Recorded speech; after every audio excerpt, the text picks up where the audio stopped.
આકાશવાણી અમદાવાદ વડોદરા.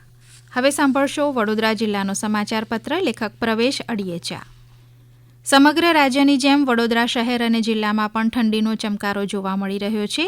આ સાથે શહેરમાં પહેલીવાર આ મોસમમાં ઠંડીનો પારો ગગડીને 11 ડિગ્રી સેલ્સિયસે પહોંચતા લોકો કડકડતી ઠંડીનો અનુભવ કરી રહ્યા છે. સંસ્કારી નગરી વડોદરાની મુલાકાતે આવનારા દરેક વ્યક્તિ એ પછી આપણા દેશના હોય કે વિદેશના તમામ લોકો શહેરની સુંદરતા અને ઐતિહાસિક વારસાને જોઈ અભિભૂત થઈ જતા હોય છે. આવું જ કંઈક બન્યું સ્પેનના પ્રધાનમંત્રી પેડ્રો સાંચેઝ સાથે જ્યારે તેઓ તાજેતરમાં શહેરની મુલાકાતે આવ્યા હતા.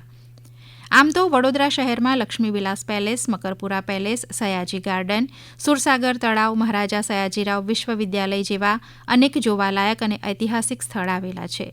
સાંસ્કૃતિક અને શૈક્ષણિક નગરી તરીકે ઓળખાતા વડોદરાને ગતિશક્તિ વિશ્વવિદ્યાલય થકી દેશની પહેલી લોજિસ્ટિક ક્ષેત્રને સમર્પિત એવા વિશ્વવિદ્યાલયની ભેટ મળી છે, જે આવનારા વર્ષોમાં દેશની ટોચની 10 વિશ્વવિદ્યાલયમાં સ્થાન મેળવશે તેવો વિશ્વાસ કેન્દ્રીય રેલવે મંત્રી અશ્વિની વૈષ્ણવે વ્યક્ત કર્યો હતો. ગતિશક્તિ વિશ્વવિદ્યાલયના પદવીદાન સમારોહને સંબોધતા શ્રી વૈષ્ણવે કહ્યું હતું કે આ વિશ્વવિદ્યાલય દ્વારા એરબસ સાથે સંકલન સાધીને તેમને જરૂરી હોય તે પ્રમાણે અભ્યાસક્રમ તૈયાર કરાયો છે. અહીંથી ભણીને બહાર આવતા વિદ્યાર્થીઓનું કૌશલ્ય દેશના વિકાસમાં નવી ઉર્જા ભરશે. દરમિયાન મુખ્યમંત્રી ભૂપેન્દ્ર પટેલે આઝાદીના અમૃતકાળમાં પોતાની કારકિર્દી શરૂ કરનારા યુવા પદવીધારકો વિકસિત ભારત 2047ના નિર્માણમાં મહત્વની ભૂમિકા નિભાવે તેવું આહવાન કર્યું હતું. વિવિધ ક્ષેત્રમાં આગળ એવું વડોદરા શહેર રમતગમતમાં પણ પાછળ નથી.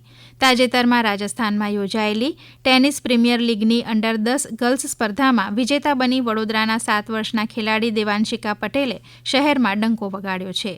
દેવાંશિકા 3 વર્ષની વયથી જ ટેનિસ કોર્ટ સાથે જોડાઈ ગયા હતા. તેમના માતા પણ ગુજરાત રમતગમત સત્તામંડળના ટેનિસ કોચ છે. તેમના માર્ગદર્શન હેઠળ દેવાંશિકાએ આટલી નાની વયે ટેનિસ કોર્ટમાં પહેલી સિદ્ધિ મેળવી છે.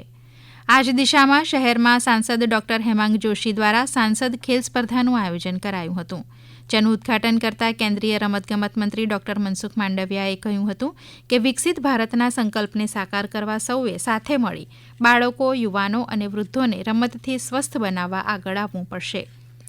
દેશમાં મોટા રોગમાં એક રોગ હોય તો તે ક્ષય એટલે કે ટીબી છે. ક્ષયને વર્ષ 2025 સુધીમાં દેશમાંથી નાબૂદ કરવા પ્રધાનમંત્રી નરેન્દ્ર મોદીએ આહવાન કર્યું છે.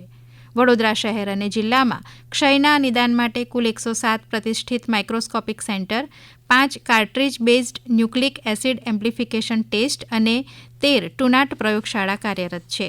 તમામ સરકારી દવાખાનામાં ક્ષયની સારવાર પણ નિઃશુલ્ક ઉપલબ્ધ છે. 100 દિવસ સઘન ક્ષય નાબૂદી અભિયાનનો ઉદ્દેશ ક્ષય અંગે જાગૃતિ વધારવાનો છે. દરમિયાન દર્દીઓમાં રોગ અંગે ગેરસમજ દૂર કરવા જનજાગૃતિ કાર્યક્રમો પણ હાથ ધરાશે.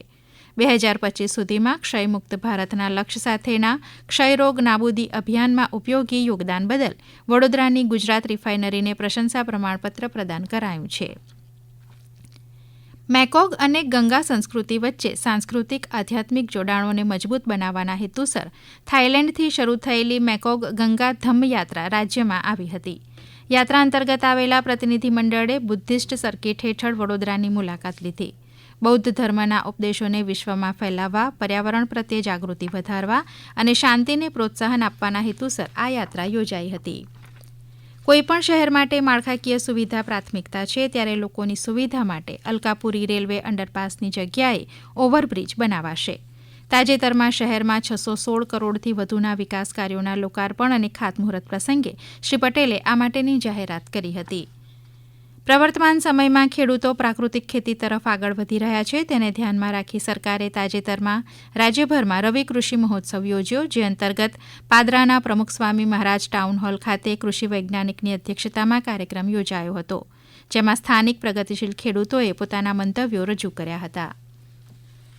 આપ સાંભળી રહ્યા હતા વડોદરા જિલ્લાનો સમાચાર પત્ર. લેખક પ્રવેશ અડિયેચા. પ્રસારણ આકાશવાણીના અમદાવાદ વડોદરા કેન્દ્ર પરથી કરવામાં આવ્યું.